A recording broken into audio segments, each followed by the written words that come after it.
Selamat berjumpa kembali adik-adik. Pada kesempatan ini kita akan melanjutkan pembahasan kita mengenai ilmu alam atau ilmu pengetahuan alam atau ilmu alamiah dasar. Ada macam-macam nomenklatur. Video ini merupakan kelanjutan dari video sebelumnya terkait perkembangan pemikiran manusia dari zaman mitologi atau zaman mitos ke zaman kontemporer.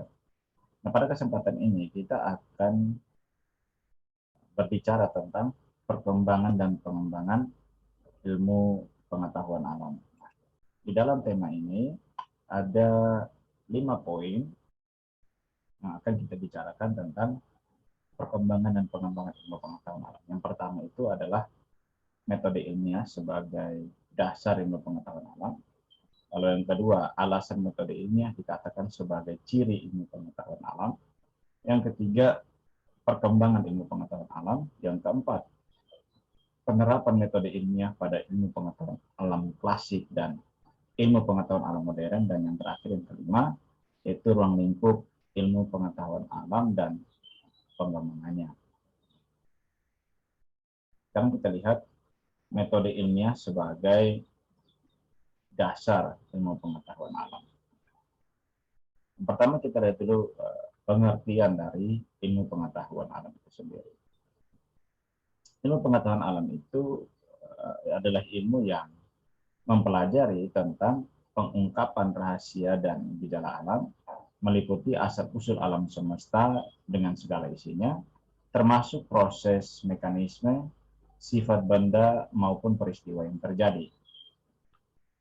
Kita lihat sekarang pengertian metode ilmiah. Apa itu metode ilmiah? Metode ilmiah itu ilmu pengetahuan itu dipelajari untuk menemukan kebenaran. Tetapi kebenaran itu sendiri itu ada bermacam-macam kebenaran, tergantung pada metode yang digunakannya. Ada beberapa kebenaran yang dapat saya sebutkan di sini. Yang pertama, kebenaran absolut. Nah, kebenaran absolut itu merupakan suatu kebenaran mutlak. Ciri dari kebenaran absolut atau kebenaran mutlak itu adalah kebenaran yang benar dengan sendirinya. Sifatnya tetap atau tidak berubah-ubah dan tidak membutuhkan pengakuan dari siapapun agar menjadi benar. Itu kebenaran absolut. Yang kedua, kebenaran relatif. Kebenaran relatif ini merupakan kebenaran yang dapat berubah-ubah. Dan dengan demikian, kebenaran ditemukan selalu bersifat sementara. Yang ketiga, kebenaran konsistensi. Kebenaran konsistensi merupakan kebenaran yang disebabkan oleh adanya kesesuaian antara teori dan realita. Dalam terminologi Latin itu biasanya dikatakan adequatio res et intellectus. Persesuaian, persamaan antara dalam pikiran dengan dalam kenyataan. Yang keempat, kebenaran spekulatif. Kebenaran spekulatif itu merupakan kebenaran yang bersifat kebetulan dengan sepenuhnya mengutamakan kekuatan logika yang sistematis dan mendalam. Jadi ujung tombak di sini adalah logika manusia. Kebenaran logis, katakan kebenaran spekulatif. Yang kelima, kebenaran religius. Kebenaran religius itu merupakan kebenaran yang didasarkan pada keyakinan atas nilai-nilai agama. Yang keenam, kebenaran normatif itu merupakan kebenaran yang didasarkan pada aturan dan tradisi yang berlaku di lingkungan masyarakat secara turun-temurun. Kebenaran by norma, kebenaran berdasarkan norma, kebenaran oleh norma. Yang ketujuh, kebenaran ilmiah, yaitu merupakan kebenaran yang didasarkan pada uji coba empiris dan rasional. Berpikir secara rasional dan berpikir secara empiris itu membentuk dua kutub yang saling bertentangan. Sehingga pada abad pertengahan itu atau awal abad modern itu ada dua paham, itu empirisme dan idealisme. Atau dalam ilmu pengetahuan disebut a posteriori dan a priori. Itu kebenaran melalui akal budi dan kebenaran melalui pengalaman. Kedua belah pihak ini, itu kebenaran rasional dan kebenaran empiris, itu masing-masing mempunyai kelebihan dan kekurangan. Akhirnya timbul gagasan untuk menggabungkan kedua pendekatan ini sedemikian rupa sehingga tersusun metode yang dapat diandalkan untuk menemukan pengetahuan yang benar-benar benar, pengetahuan yang sesungguhnya benar. Nah, gabungan antara dua pendekatan, yaitu pendekatan rasional dan pendekatan empiris, inilah kemudian dinamakan dengan metode ilmiah. Rasionalisme memberikan kerangka pemikiran yang koheren dan logis, sedangkan empiris itu dalam memastikan kebenarannya itu memberikan kerangka pengujiannya.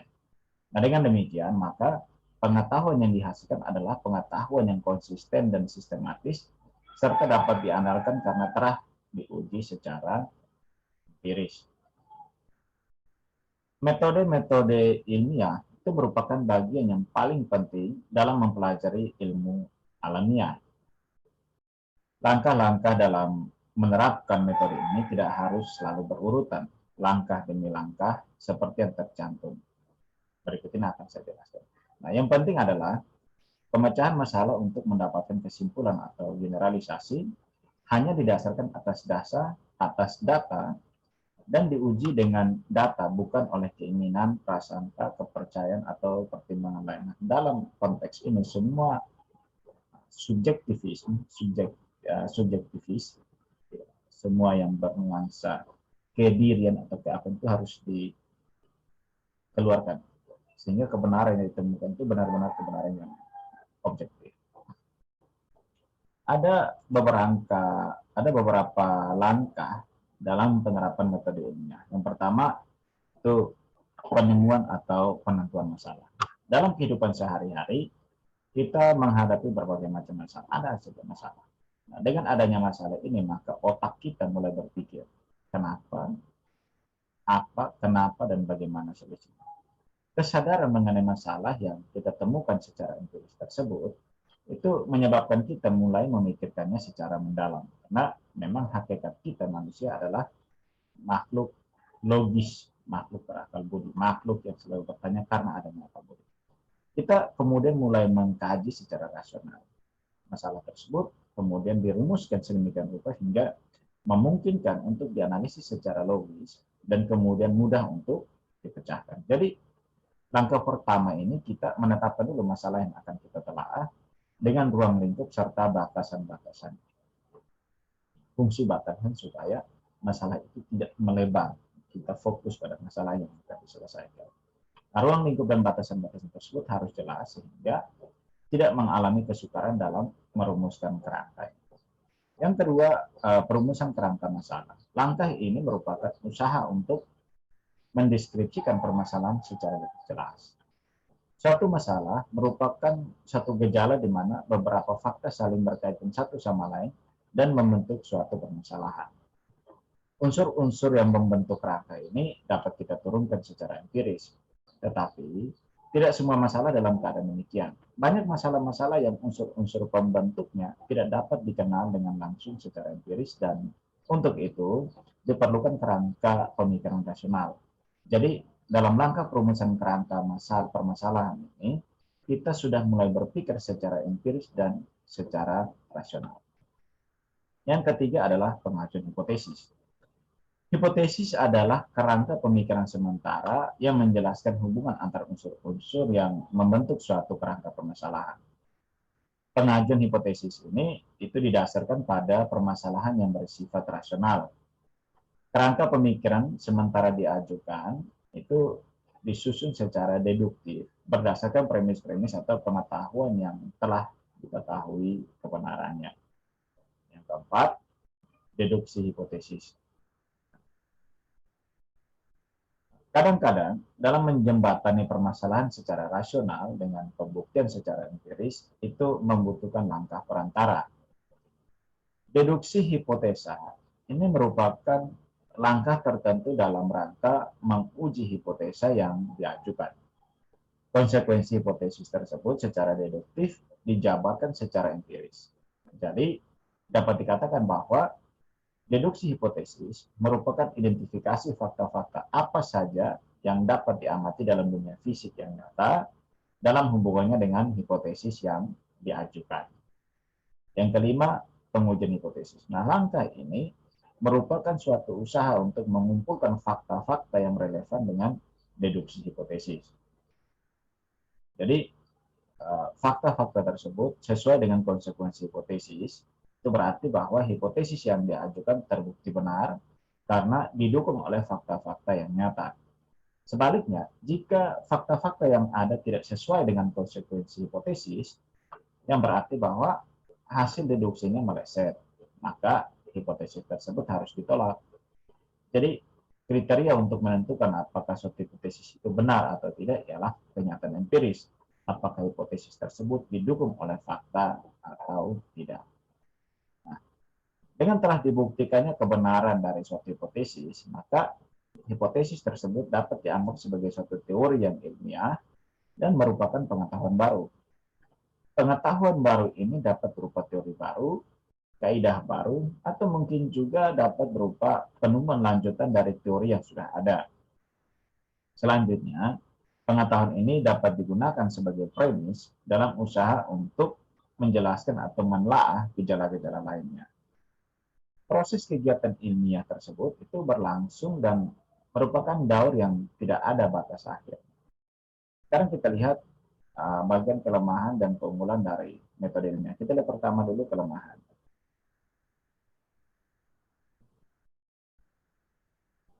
Dengan metode ilmiah itu dapat dihasilkan ilmu atau pengetahuan yang ilmiah.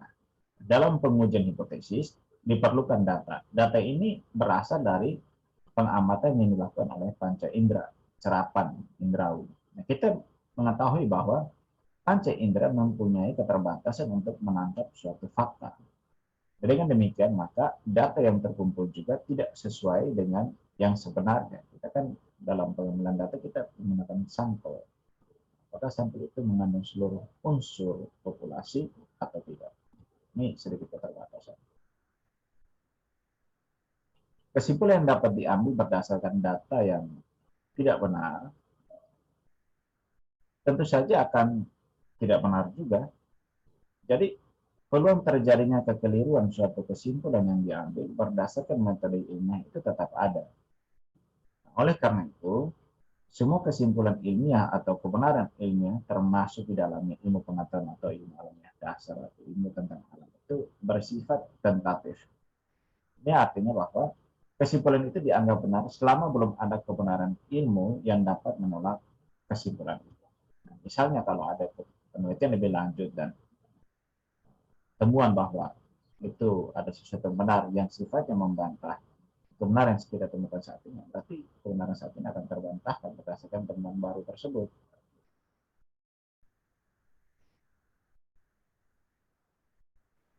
Kesimpulan ilmiah yang dapat menolak kesimpulan ilmiah yang terdahulu itu menjadi kebenaran ilmu yang baru. Keterbatasan lain dari metode ilmiah adalah tidak dapat menjangkau untuk membuat kesimpulan yang bersangkutan dengan baik dan buruk atau sistem nilai tentang seni dan keindahan, dan juga tidak dapat menjangkau untuk menguji adanya Tuhan. Kelebihan, kelebihan dari metode ilmiah, ilmu pengetahuan itu dia punya ciri khas yaitu objektif, metodis, sistematis, dan berlaku umum. Dengan sifat-sifat tersebut, maka orang yang berkecimpung atau selalu berhubungan dengan ilmu pengetahuan akan terbimbing sedemikian hingga padanya berkembang suatu sikap yang disebut dengan sikap ilmiah. Yang dimaksudkan dengan sikap ilmiah itu yang pertama, mencintai kebenaran yang objektif dan bersikap adil. Yang kedua, menyadari bahwa kebenaran ilmu tidak absolut. Yang ketiga, tidak percaya pada tahyul, astrologi maupun untung-untungan. Itu sikap ilmiah kita kecil. Yang keempat, dia selalu penasaran, ingin tahu lebih banyak. Lalu dia tidak berprasangka, siap atau berprasangka, tidak berpikir secara prasangka. Yang keenam, tidak percaya begitu saja pada satu kesimpulan tanpa adanya bukti-bukti yang nyata. Yang ketujuh yaitu selalu optimis, teliti, dan berani menyatakan kesimpulan yang menurut keyakinan ilmiahnya adalah benar. Sekarang mari kita lihat poin B, yaitu mengenai alasan metode ilmiah dikatakan sebagai ciri ilmu pengetahuan. Manusia memiliki kecenderungan untuk menanggapi rangsangan yang ada di sekitarnya, baik dalam dirinya sendiri maupun dari luar, termasuk gejala-gejala alam yang ada di sekitarnya. Tanggapan terhadap gejala-gejala dan peristiwa-peristiwa yang ada di alam semesta ini akan menjadi sebuah pengalaman yang akan terus berkembang karena rasa ingin tahu manusia. Pengalaman-pengalaman inilah yang nantinya akan menjadi pengetahuan yang diwariskan kepada next generation atau generasi berikutnya. Ilmu tentang alam merupakan kegiatan manusia yang bersifat aktif dan dinamis. Artinya bahwa hasil percobaan yang dilakukan manusia akan menghasilkan suatu konsep yang mendorong dilakukannya percobaan-percobaan berikutnya. Karena apa? Karena ilmu alam bertujuan untuk mencari kebenaran yang relatif dari suatu hal. Tidak semua pengetahuan dapat disebut ilmu. Itu harus diperhatikan ya. Karena ilmu merupakan pengetahuan yang cara mendapatkannya harus melalui syarat-syarat tertentu, harus memenuhi syarat-syarat tertentu. Ada beberapa syarat. Yang pertama itu logis. Logis artinya bahwa temuan tersebut atau pengetahuan tersebut harus masuk akal dan sesuai dengan kaidah-kaidah ilmu pengetahuan. Logis, karena manusia itu adalah makhluk logis. Yang kedua, objektif. Pengetahuan yang didapat itu harus sesuai dengan objek dan didukung oleh fakta empiris. Jadi pengetahuan itu tidak mengandung unsur subjektif di dalam suatu analisis satu objek, tetapi bagaimana mengungkap suatu benda, suatu fakta, suatu realitas secara apa adanya berdasarkan apa adanya objek tersebut. Yang ketiga, metodik. Nah, metodik pengalaman diperoleh dengan cara-cara tertentu yang teratur, dirancang, diamati, dan dikontrol.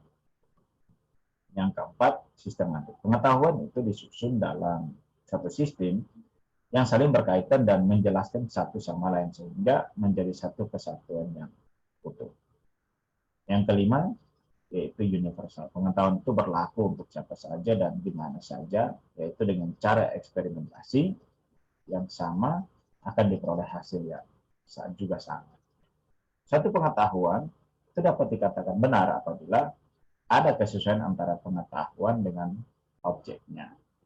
Untuk mencapai hal itu, tidak dapat terjadi secara kebetulan, melainkan harus melalui prosedur atau metode yang tepat, yakni metode ilmiah. Dengan metode ilmiah, dapat diperoleh kebenaran yang merupakan keputusan atas objek penelitian dan dirumuskan secara tertentu. Kebenaran yang terkandung dalam ilmu pengetahuan alam terletak pada metode ilmiah yang menentukan kelebihan dan kekurangan ilmu alam. Oleh dasar inilah, metode ilmiah dikatakan sebagai ciri ilmu pengetahuan alam.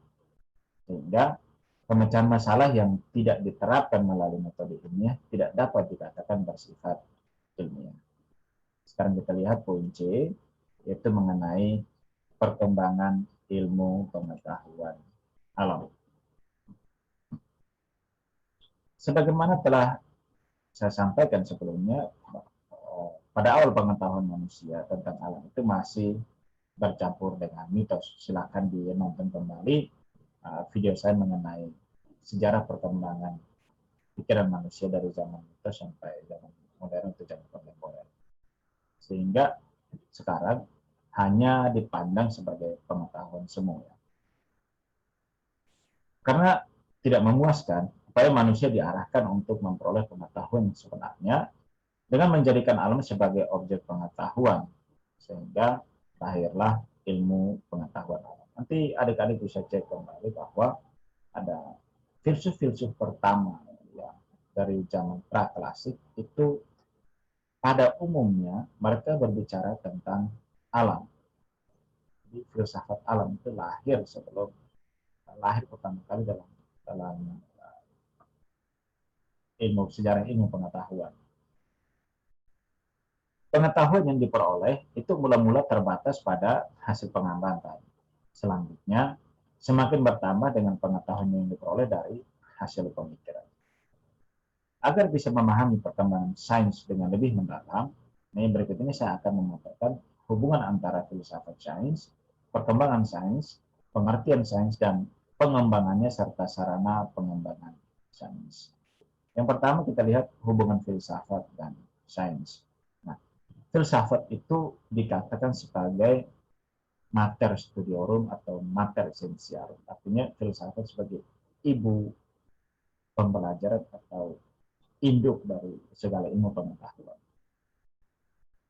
Berfilsafat berarti berpikir secara radikal, sistematis, dan universal tentang segala sesuatu. Nah, jadi yang menjadi objek filsafat adalah ada, sesuatu yang ada.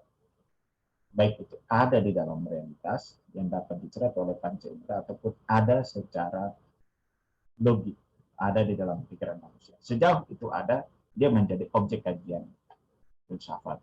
Sehingga filsafat itu sifatnya metaspesialis, dia melampaui spesialis ilmu. Dia bisa memasuki semua objek ilmu pengetahuan. Nah, kondisi ini, sebaliknya ilmu pengetahuan memerlukan objek material tertentu. Kondisi itulah yang menyebabkan terjadinya perpisahan antara ilmu dan filsafat. Namun tidak berarti antara ilmu dan filsafat itu putus hubungan. Bidang garapan filsafat terutama itu diarahkan pada komponen-komponen yang menjadi penyangga bagi eksistensi, yaitu ontologi, epistemologi, dan aksiologi. Ketika kita memasuki dunia filsafat, ada banyak sekali filsafat di dalam rumpun ilmu filsafat. Jadi bukan hanya 3 ini saja. Nah, berkaitan dengan ilmu pengetahuan alam, kita hanya mengetahui 3 hal, yaitu ontologi, epistemologi, dan aksiologi. Untuk ontologi ilmu itu meliputi apa hakikat ilmu itu, apa hakikat kebenaran, dan kenyataan yang inheren dengan pengetahuan ilmiah yang tidak terlepas dari persepsi filsafat tentang apa dan bagaimana ada itu. Ontologi. Yang kedua, epistemologi ilmu. Itu merupakan cabang filsafat yang mengkaji tentang asal-usul, struktur, metode, serta keabsahan pengetahuan. Dan yang ketiga mengenai aksiologi ilmu. Itu merupakan cabang filsafat yang mempelajari nilai atau value yang bersifat normatif dalam pemberian makna terhadap kebenaran atau kenyataan sebagaimana kita jumpai dalam kehidupan kita. Kita lihat poin B itu mengenai pengertian ilmu pengetahuan alam dan pengembangannya. Sebenarnya tidak mudah ya untuk mendefinisikan apa itu ilmu pengetahuan alam. Kohler dan teman-teman itu mendefinisikan ilmu pengetahuan alam sebagai suatu ilmu yang sistematis yang berhubungan dengan gejala-gejala kebendaan dan terutama didasarkan atas pengamatan dan induksi. Pandangan lain datang dari Noves. Dia menyatakan bahwa ilmu pengetahuan alam merupakan pengetahuan teoretis yang diperoleh dengan metode khusus. Ilmu pengetahuan alam itu merupakan ilmu teoritis, tetapi teori yang didasarkan atas pengamatan, eksperimen terhadap gejala-gejala alam. Jadi, dia sifatnya a posteriori, melalui suatu pengalaman, bukan a priori. Kalau a priori itu dia tanpa mengalami pengamatan atau tanpa mengalami pengalaman. Dengan perkataan lain, teori tidak dapat berdiri sendiri tanpa dokumen hasil pengamatan. Inilah yang dinamakan dengan a posteriori. Contohnya, Maxwell tidak akan sampai menyusun teori gelombang elektromagnetik kalau seandainya Faraday tidak berhasil dalam percobaan-percobaannya mengenai induksi elektromagnetik. Planet Neptunus tidak akan ditemukan secara teoritis jika sebelumnya tidak ada pengamatan yang menyaksikan keanehan dalam lintasan planet-planet lainnya. Nah, menurut Ross dan Hart, ilmu pengetahuan itu punya beberapa ciri, yaitu bersifat rasional, bersifat empiris, bersifat umum, dan bersifat akumulatif. Ilmu pengetahuan alam dikatakan rasional karena merupakan produk dari proses berpikir dengan menggunakan akal atau rasio manusia. Ilmu pengetahuan alam bersifat empiris karena diperoleh dari pengalaman nyata, yaitu menggunakan panca indera manusia. Ilmu pengetahuan bersifat umum artinya dapat digunakan oleh siapa saja tanpa kecuali. Ilmu pengetahuan bersifat akumulatif dapat digunakan sebagai objek penelitian berikutnya. Poin yang ketiga mengenai sarana pengembangan ilmu pengetahuan. Untuk melakukan kegiatan ilmiah secara baik dan benar, itu diperlukan sarana berpikir. Beberapa sarana berpikir ilmiah yang harus dikuasai, khususnya oleh para ilmuwan dan akademisi adalah bahasa ilmiah, logika, matematika, dan statistika. Nah, bahasa ilmiah yang pertama, bahasa ilmiah. Nah, sebagaimana disebutkan oleh Ernest Cassirer, seorang filsuf, manusia adalah animal symbolikum. Saya terjemahkan secara harafiah artinya binatang simbolis atau binatang yang bersimbol. Itu makhluk yang menggunakan simbol dan bahasa adalah salah satu jenis simbol. Yang kedua, logika. Dalam melakukan penyelidikan, seorang peneliti harus mampu melakukan penalaran sebagai proses berpikir untuk menarik kesimpulan. Suatu penarikan kesimpulan baru dianggap sahih atau valid kalau proses penarikan kesimpulan menurut cara tertentu yang sudah diterapkan. Yang ketiga, matematika. Matematika merupakan bahasa yang melambangkan serangkaian makna dari pernyataan yang ingin disampaikan. Lambang-lambang matematika bersifat artifisial yang baru mempunyai arti setelah sebuah makna diberikan kepadanya. Yang terakhir, statistika. Untuk menarik kesimpulan atas populasi yang sangat banyak, peneliti tidak mungkin melakukan sensus terhadap semua individu atau subjek yang ada di dalam populasi. Untuk mengamati persoalan tersebut, Francis Blaise Pascal itu mengemukakan teori peluang.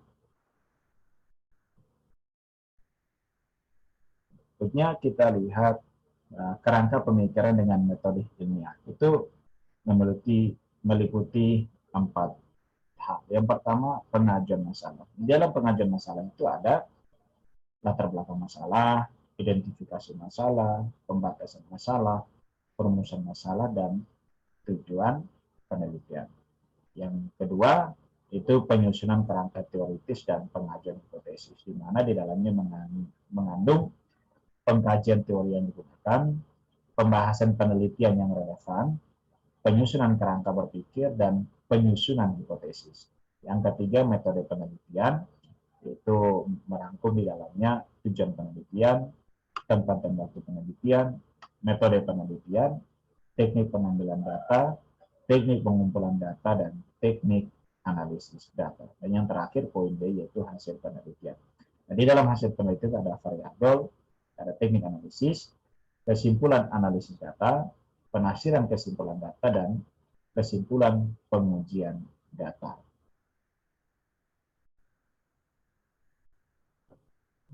Dalam usahanya menyelidiki teori tersebut agar berguna semaksimal mungkin, teori yang baik akan meramalkan, bahkan dapat menunjukkan adanya fakta yang belum diketahui, namun dapat dibuktikan melalui eksperimen-eksperimen lebih lanjut. Misalnya, setelah Maxwell mengemukakan teorinya tentang elektromagnet, maka Hertz mencari gelombang radio dan Marconi berhasil membuat pesawat radio.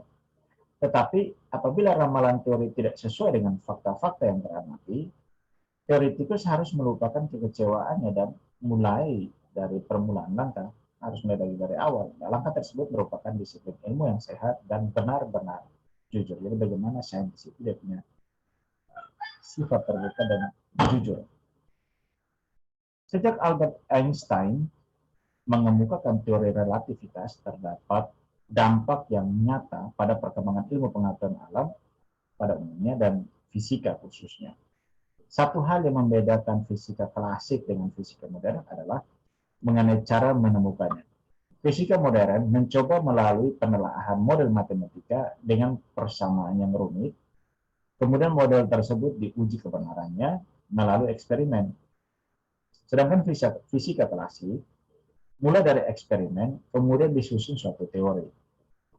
Hukum mekanika Newton itu betul untuk gerakan benda yang berkecepatan rendah. Sedangkan benda yang bergerak dengan kecepatan tinggi itu perlu dibahas dengan hukum relativitas Einstein. Sekarang kita lihat poin D, yaitu mengenai penerapan metode ilmiah pada ilmu pengetahuan alam klasik dan ilmu pengetahuan alam modern. Ilmu pengetahuan alam klasik itu merupakan suatu proses ilmu pengetahuan alam di mana teori dan eksperimen memiliki peran saling melengkapi dan memperkuat. Ilmu pengetahuan alam klasik memiliki kajian yang bersifat makroskopik, yakni mengacu kepada hal-hal yang berskala besar dan kaidah pengkajiannya menggunakan cara tradisional. Di samping kajian yang bersifat makroskopis, ciri lain ilmu pengetahuan alam klasik adalah lebih mendahulukan eksperimen daripada teori. Sedangkan ilmu pengetahuan alam modern adalah suatu proses ilmu pengetahuan alam di mana penekanannya terhadap teori lebih banyak daripada praktek eksperimen. Ilmu pengetahuan alam modern itu memiliki telaahan yang bersifat mikroskopik, yaitu sesuatu yang bersifat detail dan berskala kecil. Selain itu, ilmu pengetahuan alam modern menerapkan teori eksperimen, di mana ia menggunakan teori yang telah ada untuk eksperimen selanjutnya. Berdasarkan pengertian ilmu pengetahuan alam klasik dan ilmu pengetahuan alam modern yang sudah saya jelaskan tadi, dapat kita ketahui bersama bahwa penggolongan IPA menjadi IPA klasik dan IPA modern didasarkan pada konsepsi yang meliputi cara berpikir, cara memandang, dan cara menganalisis suatu gejala alam. Secara umum, langkah-langkah penerapan metode ilmiah pada ilmu pengetahuan alam klasik dan ilmu pengetahuan alam modern itu adalah sama, yakni harus melalui penginderaan, perumusan masalah, pengajuan hipotesis, eksperimen, dan penarikan kesimpulan atau teori. Baik ilmu pengetahuan alam klasik maupun ilmu pengetahuan alam modern, itu keduanya memiliki tujuan akhir yang sama, yakni menjawab keingintahuan manusia. Kita kembali kepada kodrat manusia sebagai ens rasional atau animal rasional atau ada yang berakal budi. Nah, namun pada IPA klasik itu suatu pengetahuan didapatkan dari awal, yakni didasarkan dari hasil eksperimen yang dilakukan dan kajian pada IPA klasik itu lebih dangkal karena terbatas pada media atau alat bantu penelitian. Sedangkan pada IPA modern, ilmu pengetahuan alam modern yang saat ini, suatu pengetahuan diperoleh melalui eksperimen yang dilakukan dengan berkiblat pada teori yang telah ada dan dengan bantuan teknologi yang lebih canggih dan maju. Maka kajian IPA modern lebih mendetail, sifatnya makroskopis, sehingga diperoleh pengetahuan yang lebih mendalam mengenai suatu fenomena alam, suatu fenomena kosmos. Dengan kata lain, kita dapat menyimpulkan bahwa IPA modern merupakan pengembangan lebih lanjut dari IPA klasik. Sekarang kita lihat poin selanjutnya, yakni mengenai ruang lingkup ilmu pengetahuan dan pengembangan. Itu bisa kita lihat dalam gambar ini. Ruang lingkup ilmu pengetahuan alam itu yang pertama, di dalamnya terdapat ilmu pengetahuan sosial, yang kedua ilmu pengetahuan alam, dan yang ketiga ilmu pengetahuan bumi dan antariksa. Kita lihat yang pertama, ilmu pengetahuan sosial. Ilmu pengetahuan sosial yang membahas hubungan manusia sebagai makhluk sosial. Itu dibagi atas yang pertama psikologi, yaitu mempelajari proses mental dan tingkah laku manusia. Pendidikan, proses latihan juga yang terarah dan sistematis menuju ke satu tujuan. Yang kedua, antropologi. Antropologi mempelajari asal-usul dan perkembangan jasmani, sosial, kebudayaan, dan tingkah laku sosial. Yang ketiga, etnologi. Etnologi itu merupakan cabang dari disiplin antropologi yang dilihat dari aspek sistem sosioekonomi dan pewarisan budaya, terutama keaslian budaya. Yang keempat, sejarah. Sejarah itu pencatatan peristiwa-peristiwa yang terjadi pada suatu negara, bangsa, atau individu. Yang kelima, ekonomi. Nah, ini yang berhubungan dengan produksi, transaksi barang dan jasa, pengelolaan dalam lingkup rumah tangga, negara, atau perusahaan. Yang kelima, sosiologi itu studi tentang tingkah laku sosial, terutama perkembangan masyarakat dan relasi-relasi antar manusia atau relasi sosial. Yang kedua, ilmu pengetahuan alam. Ilmu pengetahuan alam yang membahas tentang alam semesta dengan semua isinya itu dibagi atas fisika, kimia, biologi, dan botani. Yang pertama, fisika.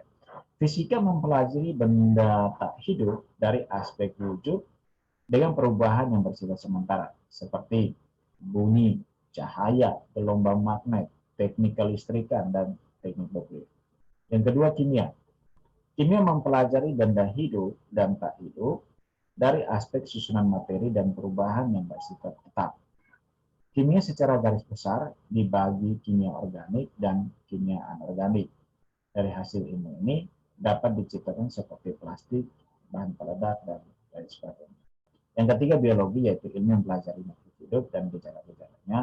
Dan yang terakhir adalah botani, yakni ilmu yang mempelajari tumbuh-tumbuhan. Yang ketiga, kita lihat ilmu pengetahuan bumi dan antariksa. Studi tentang bumi sebagai salah satu anggota tata surya dan ruang angkasa dengan benda angkasa lainnya. Geologi yang membahas tentang struktur bumi, yang bahasanya meliputi dari ilmu kimia dan fisika. Contoh dari ilmu-ilmu petrologi atau batu-batuan, vulkanologi yaitu gempa bumi, dan mineralogi atau bahan-bahan material. Astronomi itu membahas benda-benda ruang angkasa dalam alam semesta yang meliputi bintang, planet, satelit, dan lain sebagainya. Nah, manfaatnya dapat digunakan sebagai navigasi, kalender, dan waktu. Sekian saja pembahasan kita kali ini tentang perkembangan dan pengembangan IPA. Kita akan lanjut pada pertemuan kita di video selanjutnya dengan materi lanjutan dari ilmu pengetahuan. Sekian dan terima kasih.